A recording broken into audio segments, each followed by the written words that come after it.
We have cars that park themselves. We do have cars. I mean, that's... We have cars that drive themselves. You know what? If we went the way of Marty McFly, we'd all be just so much more lazier than we are now. We have cars that park themselves, shoes that tie themselves, jackets that dry themselves, boards that hover themselves. I mean, I want to get on a hoverboard. I want to go. Yeah. That You looks can rad. kickflip on a hoverboard? Dude, if Not you yet, got on a but I think hoverboard, it's you would coming. crack your head open. No, man, I could do that. I think I could do that. I could do that.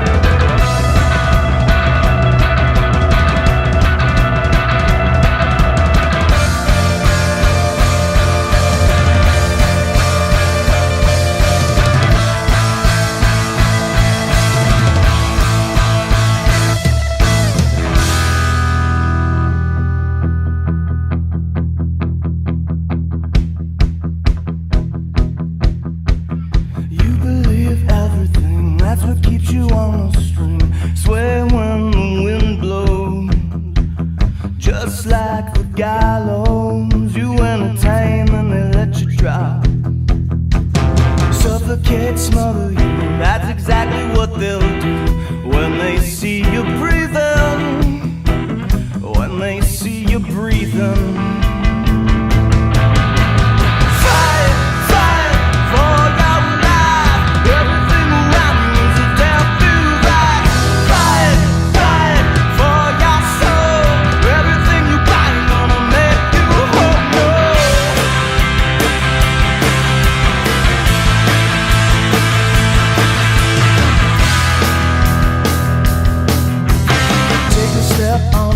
Cross your hands over your chest. Dance like a dead man.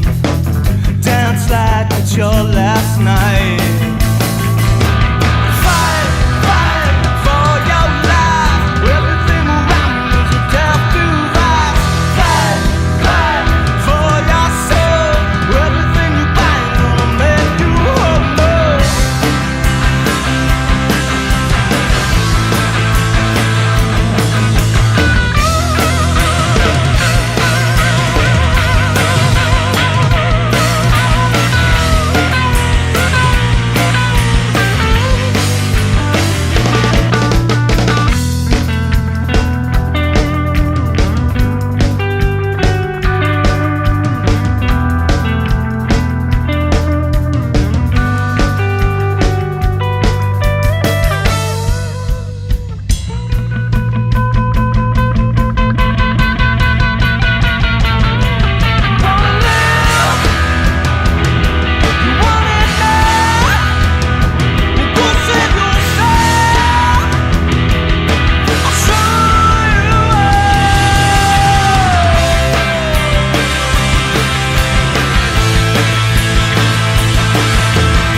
My first concert ever was with my mom and my grandma. It was Madison Square Garden, and it was Eric Clapton. And I was just 8 years old, and I think I started playing guitar like the week after, or something like that week. That's what kind of made me finally be like, you guys got to get me a guitar now. Like, that was it. That was a rad show. That was awesome. My first legitimate concert would have to be, I got a call last minute, someone backed out. I was maybe 11 years old, and Green Day was playing Madison Square Garden. I was like, you know what? I'm gonna go. We were just like next to the stage. They had all sorts of pyrotechnics. So I was like, this is way too much for what this man does. But I mean, it was a big stadium show. But that was like the first like major show I ever went to. I've already said this out loud, so I'm gonna do it again. Michael Bolton, I joined the I missed that. You said that out loud when? earlier. I say it out loud every morning when I wake up. Like, I just want to remind myself. Your first concert was Michael Bolton. I hope no one ever asked you that on camera. But the second show I ever went to was the band's Warped Tour. Hey, that's So I guess I kind of like, you know, fuck it. But you enjoyed Michael Bolton was awesome. Bolton crushed it at the amphitheater. He killed it. I'll never regret that. I think, if I remember correctly, my first concert was No Doubt. That's good. And it was Hill. No doubt. Remember that? It was No Doubt and Bad Religion. Ooh, that's a good first show. Yeah, me and my sister.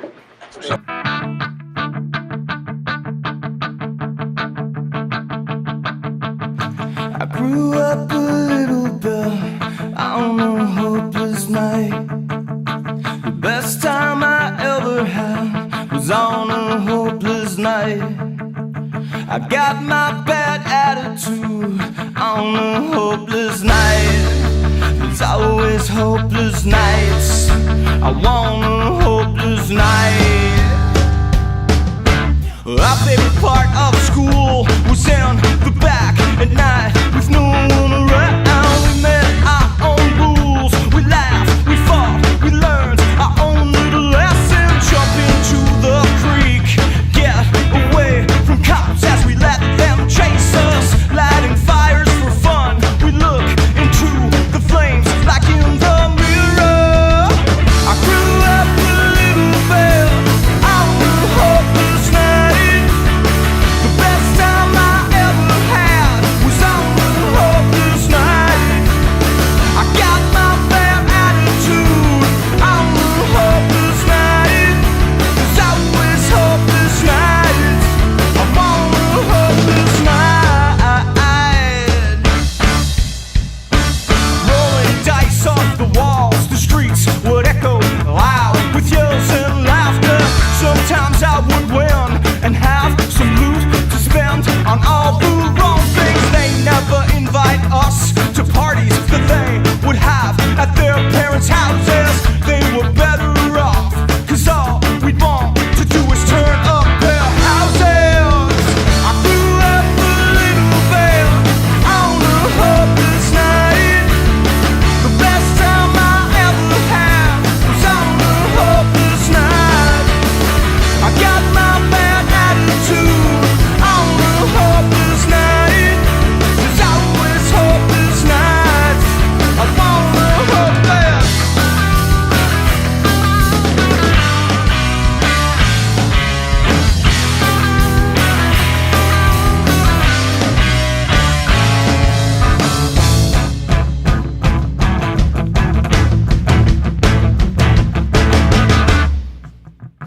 I grew up a little bit on a hopeless night. The best time I ever had was on a hopeless night. I got my bad attitude on a hopeless night. There's always hopeless nights. I want a hopeless, want a hopeless night. There's always hopeless nights. I want a hopeless night.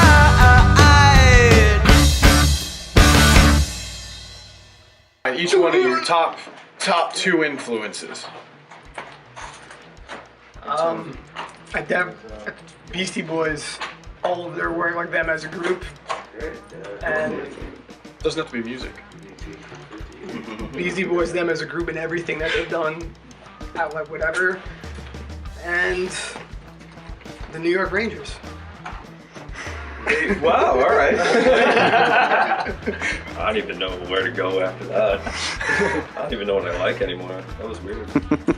I have to say, like, my parents probably, because they were always behind whatever I wanted to do. I mean, like, I was younger, my dad against my will, forced me to play the piano. I took piano lessons as a kid, and I mean, at this point in time, I would love to start younger. You know, it's like one of those things. It's like it instilled that idea that, you know, like this is something I could be doing. I've already got it under my belt. You can just run with it. You know, and they fostered everything I've wanted to do since then. So I got to thank them.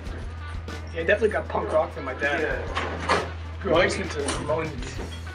Do you have your top two off the top? Yeah, I mean, what Dan said is like pretty much right on, because without that, it's kind of nothing else is really, it doesn't really matter, because to try to do this in any capacity without that type of support is I would imagine be extremely difficult. So I mean, that definitely, I mean, yeah, punk rock has always been super important to me as far as a you know, beyond music really. It was music, and it was friendship. To me it was like, it was beyond just the word punk rock, or like, oh, you have purple hair, it's cool, or you listen to this whatever band. Punk rock was hanging out with, you know, friends that I loved, and we influenced each other, and you know, grew together. Punk rock was just kind of a highway, you know, that we were riding down together. That and skateboarding, skate culture has always been super important to me. Yeah, those are the things that kind of I've always thought were, you know, were cool and made me happy. I gotta add one to that. Television. Television pretty much like raised our generation. Yeah. I mean, like Fresh Prince to The Simpsons, like to television. It's all pop culture. It's music. Ford Drive's music. Like it's definitely a big part of who we are as a people today. Matt Pinfield. You made me feel My bad mom for and not Matt saying my Pinfield are my parents. two influences. Matt Pinfield got me into music, and my mom tolerated me trying to teach myself drums for like 20 years. So those are my two influences. That's it.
Shake your head out.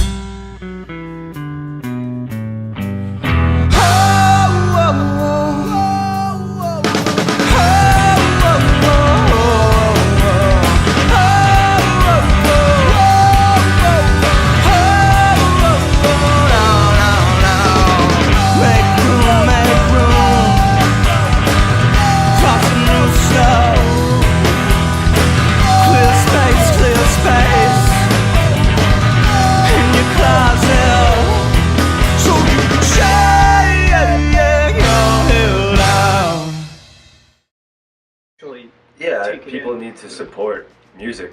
All these clubs are dying out. All these places are kind of just fading off, and what was New York City and what grew it to where it was, and where rock and roll and punk culture came from, it's all getting taken away. Because of the way music is now, I revert back to my 16-year-old punk rock self, where I'm just trying to not care what anybody really thinks, and just wherever we go and play, to play as good as I can and as hard as I can.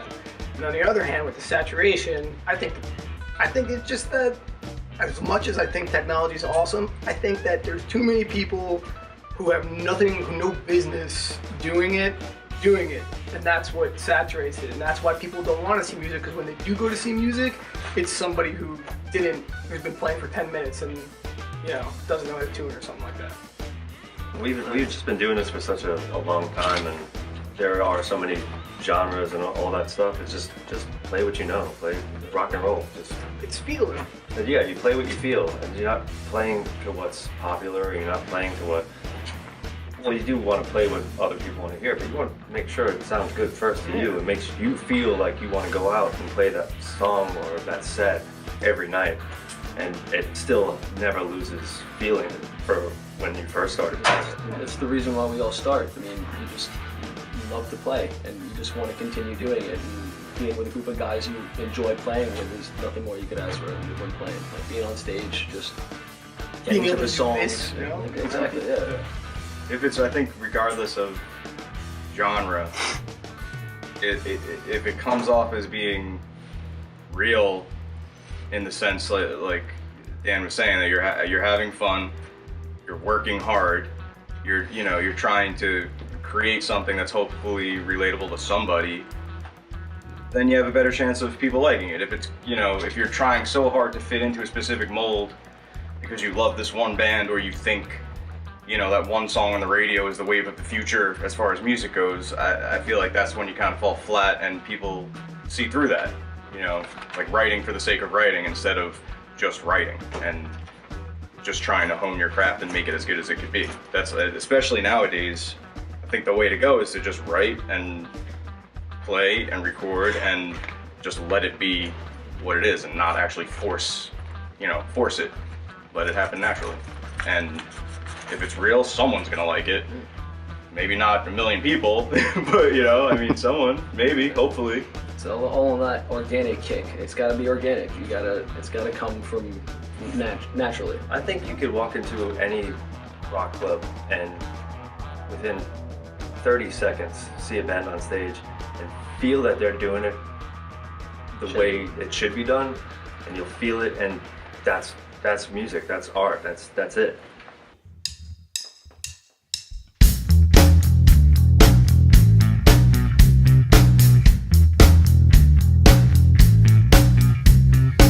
She got blackbird hair, she got midnight eyes, she pouted her lips when she said no, and you were blind. Everything she does is sexual, everything she does. Everything she does is sexual, everything she does will make you say, oh my Lord, where did this girl come from?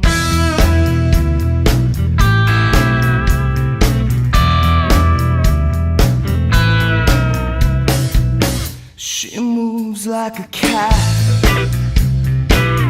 when she taunts the dogs, and she won't glance back, no matter how loud they bark. It's the look, it's the walk, it's the ink on her arms, it's what she says when you're dreaming. She don't want you diving on grenades or saying silly things. She wants someone sexual like me. Everything she does is sexual, everything she does. Everything she does is sexual. everything she does. Everything she does is sexual. Everything she does. Everything she does, she does, she does, she does to me. It's sexual. Oh my Lord, where did this girl come from? She don't want you diving on grenades or saying silly things. She don't wanna see your poker face or play your little game. She don't need to be a wrecking ball, she does it subtly.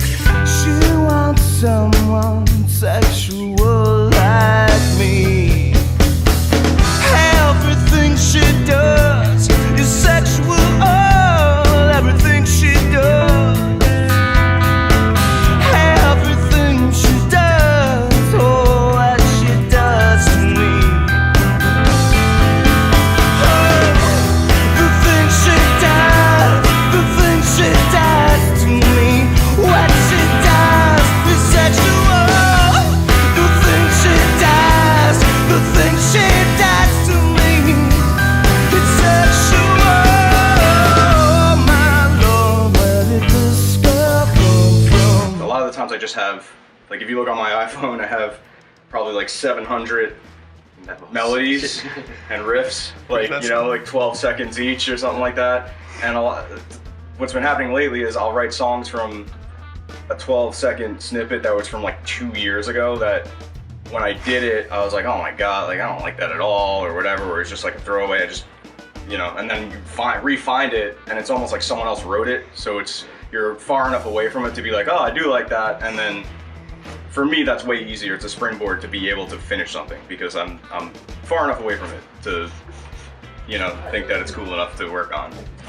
And I mean, what do you guys think? These guys have their own Mike input in the is definitely the situation. main conductor. Mike does a demo, we all get it and we work on it, but it goes way further than that because even with the record that we recorded, it changed, bass lines changed 6-7 times before it was finally down. Kick drum patterns changed a million times and the bass line would change back, and it's just like what we're listening to at the time also, what we're really into, and we all listen to different stuff in a way, so it just...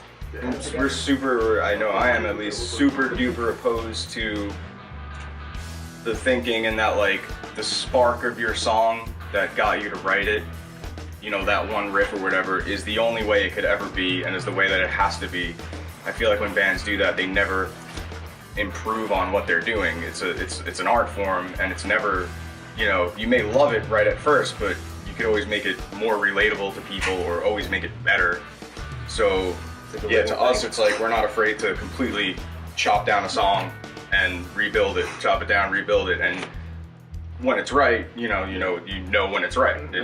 You feel at ease. The anxiety goes away of like what the hell isn't right. It's gut wrenching too to start back from scratch after like you feel like you're almost at the top, and then it's like one little thing's wrong. It's like screw it, do it from the bottom and do it to the top. And it's just like, oh, God. We've done that a lot too. Yeah, songs. no. Like completely, even like songs that are now, the first time we play them, completely different because we were like, you know what, not working, start from scratch, keep one melody or something like that, and that's it. Like little demo method we actually have working with, like Mike brings out some stuff or like a riff or like the song or whatever, really helps working out. Because like Will said, we all play different styles of music, so this demo's coming out and then we all have like the freedom to take what we want to do and add it to it. Yeah. So it's sort of, it's his vision, but it's the way we play it, you know? And then I think that really adds to the sound. Yeah. And some things just come just like jamming like we were today. Like, you know, when you're warming up and there's like a lick or vocal melody or something, and that gets carried later. And some things are just complete mistakes. I remember specifically in one song on our record, there's a vocal harmony that we were moving or something like that, and we moved it into the wrong place, and we listened back, we were like, that is dope. Oh yeah, just we were like trying to see how it would sound like if we actually sang that melody, and I was like, wait, It's in the wrong spot. It's great. Do it like that. Yep. Yeah. Nice. Chop it down and put it back up.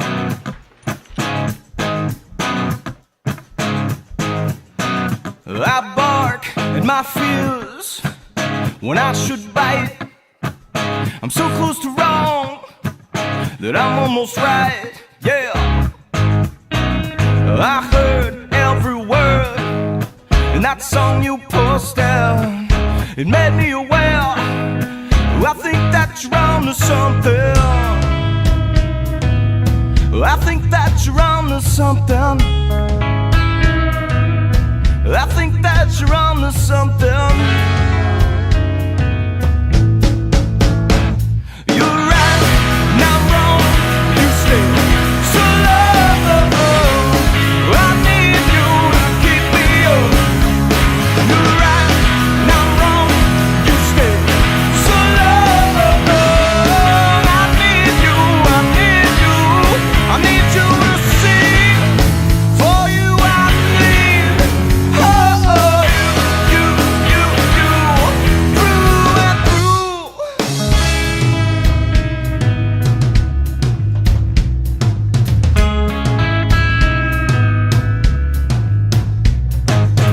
I'm blind, confused, side effects of depression.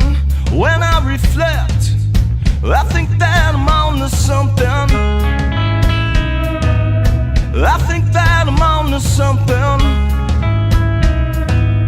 I think I'm on to something. You're right, not wrong, you stay so low. I need you to keep me up. You're right, not wrong, you stay so low. I need you, I need you, I need you to see. For you I bleed. Oh, you, through and through.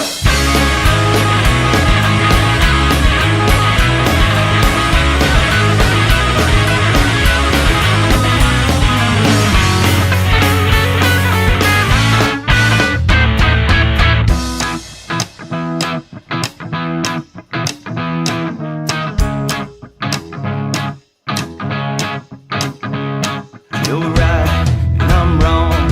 You stayed for so long. I need you, I need you, I need you to see. For you I bleed. You stayed for so long. I need you to keep me up. You're right, I'm wrong. So long. I need you, I need you, I need you to see. You I bleed. You through and through.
You believe everything, that's what keeps you on a string.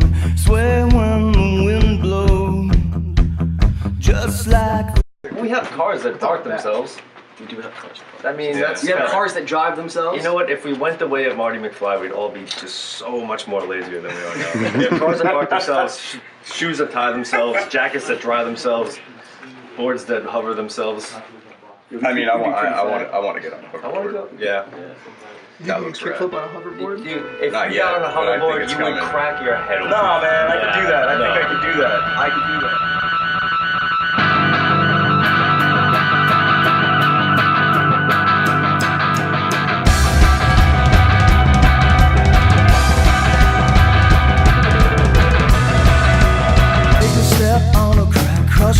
over your chest. Dance like a dead man.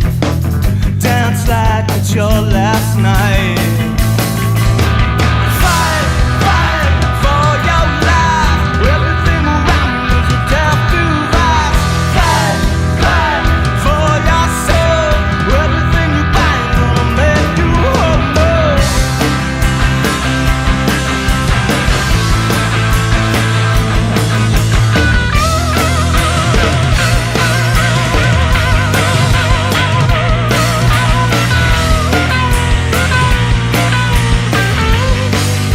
Gallows, you entertain and they let you drop. Suffocate, smother you, that's exactly what they'll